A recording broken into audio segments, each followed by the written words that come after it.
parler donc des résultats de cette visite. Nous avons en ligne Monsieur l'ambassadeur Hossein Haridi. Bonsoir Monsieur l'ambassadeur. Allô? Monsieur l'ambassadeur, vous m'entendez? Oui. Bonsoir madame. Alors, on voudrait savoir quels ont été les résultats de la visite du Premier ministre au Koweït, si vous le permettez. Je crois que la visite de M. Mahled s'inscrivait dans la promotion de la conférence prévue le mois prochain à Sharm el-Sheikh. Dans ce contexte-là, je pense que le Koweït a bien accepté l'invitation. Je crois que l'État du Koweït sera représenté à un très haut niveau, soit sur le plan gouvernemental ou sur le plan du secteur privé et des investisseurs, ainsi que les fonds souverains koweïtiens. D'un autre côté, le gouvernement koweïtien a apporté son soutien à l'Égypte dans sa lutte contre le terrorisme. Et lors de sa rencontre avec l'émir de Koweït, je crois que le ministre égyptien a été rassuré d'un tel soutien. Je pense que les résultats ont dépassé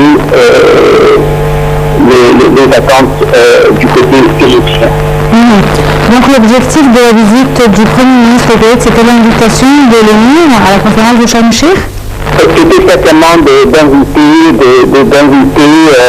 l'émir du Koweït à participer à la conférence de Sharm el-Sheikh et puis s'entretenir d'affaires koweïtiens avec la communauté égyptienne, promouvoir la conférence auprès des médias koweïtiens et les hommes d'affaires, rencontrer des responsables des fonds souverains koweïtiens qui ont dans le passé financé quelques projets importants dans le domaine du développement économique en Égypte. Et si j'ai bien compris, je crois que ces fonds souverains vont financer des prochains projets dans le même contexte, notamment le développement économique, particulièrement en matière d'énergie. Outre la conférence de Sharm el-Sheikh, Monsieur l'ambassadeur, est-ce qu'il y a des dossiers politiques qui ont été abordés? Certainement la lutte contre le terrorisme, soit à l'intérieur de l'Égypte, soit sur le plan régional. Et certainement, comme vous vous souvenez, le président égyptien s'est rendu au Koweït le mois dernier. Alors la visite de M. le Premier ministre s'inscrit dans ces pourparlers de haut niveau entre les deux gouvernements. Et je pense que peut-être discuter de la réconciliation arabe et certainement la lutte contre le terrorisme et la préparation du sommet arabe le mois prochain au Caire. Un autre dossier, Monsieur l'ambassadeur, l'assassinat par Daesh du pilote jordanien qui a été brûlé vif. Votre commentaire? Comme tous les Égyptiens, c'est un choc. Nous sommes sous le choc et certainement nous soutenons nos sincères condoléances premièrement à la famille, aux parents de M. Moaz Kassasta, à sa famille, à son épouse, à ses enfants, au peuple jordanien. Certainement c'est une lutte pas seulement pour la Jordanie, mais c'est une lutte de tous les pays arabes et des peuples arabes contre cette criminelle, cette organisation terroriste Et je crois que nous restons quelque temps sous le choc avec cet assassinat ignoble. Je crois que nous avons une preuve, hélas, que nous sommes le monde musulman. Les musulmans d'aujourd'hui sont en passe en arrière, à revivre le Moyen-Âge.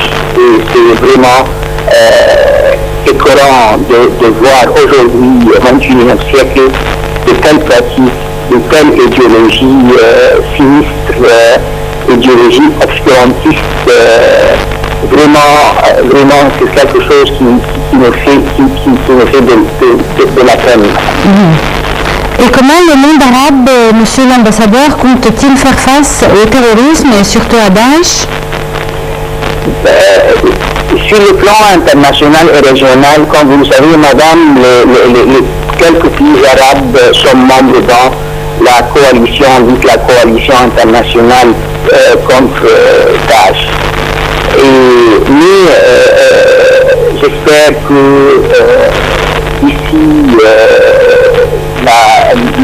le prochain sommet arabe au Caire prochain, j'espère que les pays arabes, particulièrement l'Égypte, les pays du Moyen-Orient, les pays du Golfe, vont se concerter sur les moyens nécessaires pour arrêter ces tendances suicidaires parmi les Arabes et les musulmans.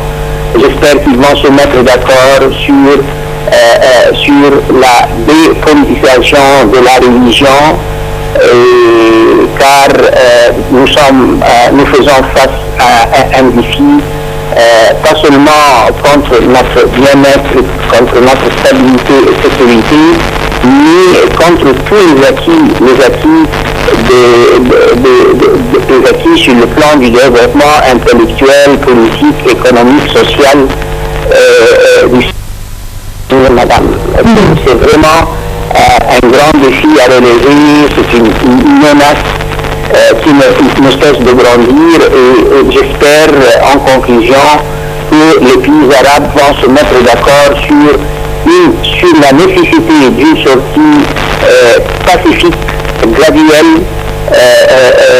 dans la crise syrienne, car la crise syrienne et l'incapacité des pays arabes d'aider le peuple syrien et les forces politiques syriennes, y compris le gouvernement syrien, à parvenir à un accord cadre sur une transition démocratique qui n'exclut personne. J'espère que c'est devenu pas seulement mais vraiment important pas seulement pour la sécurité, pour rétablir la sécurité et la stabilité en Syrie et en Moyen-Orient, mais pour que nous puissions faire face à de tels groupes terroristes, des groupes criminels comme Daesh, comme Al-Nusra, qui sont issus d'Al-Qaïda, madame. Je vous remercie beaucoup, monsieur l'ambassadeur, pour cette intervention et on poursuit avec le Premier ministre toujours, qui est la conférence économique de Sharm el-Sheikh.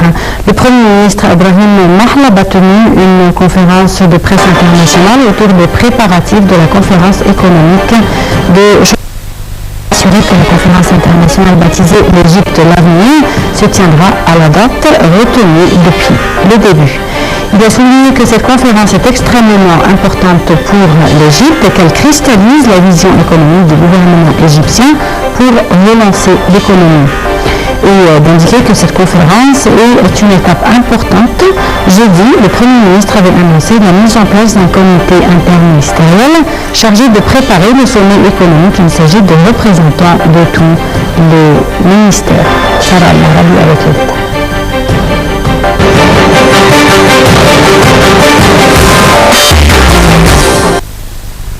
Le Premier ministre, l'ingénieur Ibrahim Mahlab, a tenu une conférence de presse internationale autour des préparatifs de la conférence économique de Sharm el-Sheikh. Il a assuré que la conférence internationale baptisée l'Égypte l'avenir se tiendra à la date retenue dès le début. Il a ajouté que l'Égypte s'engage devant ses partenaires internationaux à respecter les dates préalablement annoncées. Mahlaba a assuré que la conférence économique de Sharm el-Sheikh se tiendra au plus haut niveau et qu'il a passé en revue les mesures d'organisation ainsi que la communication avec les grandes entreprises et les institutions de financement mondial. Il a souligné que cette conférence est extrêmement importante pour l'Égypte et qu'elle cristallise la vision économique du gouvernement égyptien pour relancer l'économie et d'indiquer que cette conférence est une étape importante. Sur la voie des réformes économiques et sur la voie de la feuille de route, l'Égypte va continuer à avancer sur la voie de la feuille de route économique en introduisant des réformes administratives et légales, a-t-il martelé. Le Premier ministre a fait état d'une forte présence et du soutien du Koweït à cette conférence économique. M. Mahlab a souligné que la visite du président Abdel Fattah el-Sisi avait ouvert de nouvelles perspectives de coopération bilatérale. Il a précisé que l'entretien avec les investisseurs koweïtiens était distingué, notant avoir inspecté deux grands projets en cours d'exécution par la société Arab Contractor auquel travaillent 7000 ouvriers bien qualifiés. Jeudi, le Premier ministre Ben Mahlab avait annoncé la mise en place d'un comité interministériel chargé de préparer le sommet économique qui doit se tenir du 13 au 15 mars à Sharm el-Sheikh.